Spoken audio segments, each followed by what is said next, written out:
नमस्कार दोस्तों, कैसे हैं आप सब। स्वागत है आप सभी का एक बार फिर से।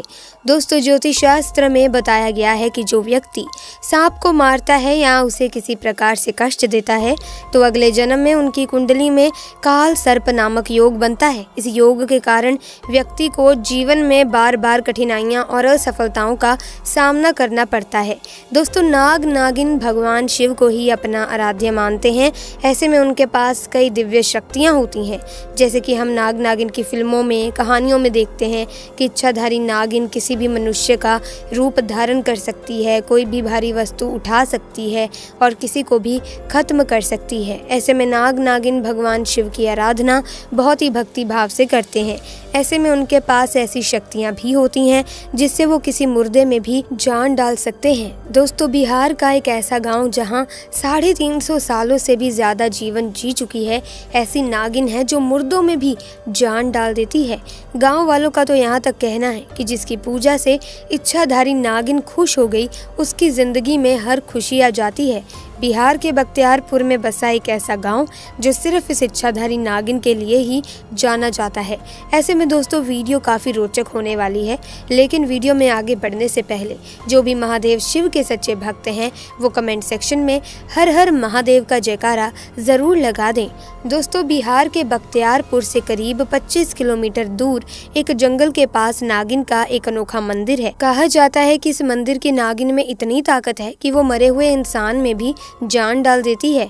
ऐसी ही चमत्कारी घटना इसी गांव में रहने वाले 16 साल के पंकज के साथ घटित हुई।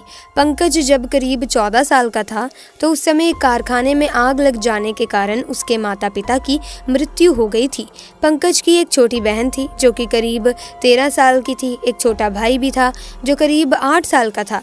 अपने दोनों भाई बहनों की देखभाल की जिम्मेदारी पंकज पर ही थी। पंकज की बहन अपनी माँ की तरह ही भक्ति भाव में लीन रहती थी।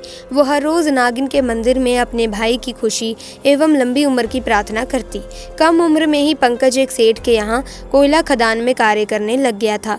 दरअसल उस सेठ का एक मुंशी था जिसकी निगरानी में ही पंकज और अन्य मजदूर काम किया करते थे, परंतु वो मुंशी बहुत लालची किस्म का था।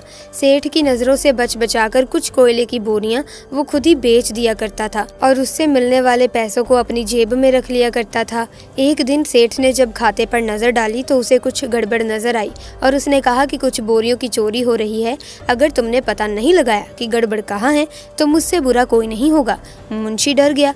उसने सोचा कि अगर सेठ को मैं गुमराह कर दूं और चोरी का इल्जाम किसी मजदूर पर लगा दूं तो शायद मैं बच जाऊं। और अगले दिन उसने अपने 2 खास आदमियों से कहकर रातों रात कुछ कोयले की बोरियों को राजू नाम के मजदूर के वहाँ रखवा दिया और अगले दिन सेठ को कह दिया कि हमने चोर पकड़ लिया है।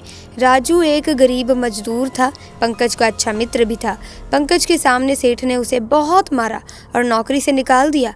पंकज जानता था कि उसका दोस्त निर्दोष है, परंतु उस समय वो कुछ नहीं कर सकता था। एक दिन पंकज जब काम कर रहा था तो उसने देखा कि जो कोयले की बोरियों को ट्रक में जाना चाहिए था सेठ के स्टोर के लिए, उनमें से 4 बोरियां अलग से रखी गई थी। वो सबकी नज़र में ना आए ऐसे रखी गई थी। जब पंकज मुंशी के पास गया ये बताने तो मुंशी ने तो उसे डांट दिया और कहा कि जाओ जाओ अपना काम करो, हम रखवा देंगे। पंकज को अब मुंशी पर शक हुआ। उसने उन पर नजर रखी, तभी उसने देखा कि मुंशी ने एक छोटी गाड़ी में उन 4 बोरियों को रखवाया और उस गाड़ी से एक आदमी ने उसे कुछ रुपए दिए और मुंशी ने उसे अपनी जेब में रख लिया। अब दोस्तों, पंकज को ये समझते देर नहीं लगी कि जो चोरी कर रहा है वो मुंशी कर रहा है और आरोप उसके दोस्त राजू पर लगवाया था। ये बात पंकज ने खुद चुपचाप जाकर सेठ को बताई। तब से सेठ ने अपने खास आदमी को अगले दिन मजदूर के रूप में वहाँ भेजा तो मुंशी का सारा भांडा फूट गया और वो पकड़ा गया।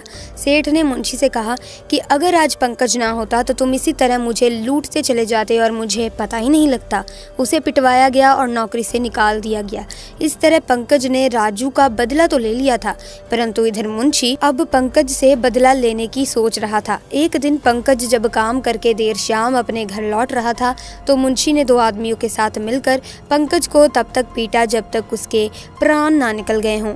अगली सुबह कुछ आदमियों ने पंकज को जंगल के पास मरा देखा तो तुरंत उसकी छोटी बहन को ये खबर दी। अपने भाई की ऐसी हालत देखी पंकज की बहन की आंखों से आंसू रुकने का नाम नहीं ले रहे थे। पहले माँ बाप उससे छीन लिए गए, अब उसका बड़ा भाई भी। अपने भाई को लेकर वो नागिन के मंदिर जा पहुंची और प्रार्थना करते हुए बोली, मेरे माँ बाप के बाद मेरा बड़ा भाई ही सब कुछ था। नागिन, मैं अपने भाई के लिए तुमसे रोज प्रार्थना करती थी। अगर तुम सच में हो तो मेरे भाई को जीवन दान दे दो, नहीं तो मैं भी तुम्हारे मंदिर में अपने प्राण त्याग दूंगी। आसमान से बिजली कड़की और एक आवाज आती है, बेटी तुम्हारा भाई गहरी नींद में था। तभी उसकी दोनों आंखें धीरे धीरे खुलती हैं और वो अपनी बहन को बोलता है, अरे तुम क्यों रो रही हो। भाई को जिंदा देख पंकज की बहन अपने भाई को गले से लगा लेती है और रोने लगती है और नागिन को धन्यवाद देती है। उधर जब मुंशी किसी काम से घर से बाहर जाता है तो रास्ते में उसे एक बड़ा सा सांप डस लेता है और उसकी मौत हो जाती है। दोस्तों, कहते हैं कि पंकज के साथ घटित ये घटना न केवल बख्तियार के गांव में बल्कि आसपास के गांव में भी फैल गई और नागिन के मंदिर के प्रति सबकी श्रद्धा भावना बढ़ गई। दोस्तों, आज की वीडियो में बस इतना ही। जल्द ही मुलाकात होगी किसी नई वीडियो में नई घटना के साथ। अगर ये वीडियो अच्छी लगी तो लाइक करें, शेयर करें और चैनल को सब्सक्राइब करके बेल आइकन को प्रेस कर दें ताकि नए वीडियोस की अपडेट आपको मिलती रहे। आपका बहुत बहुत धन्यवाद।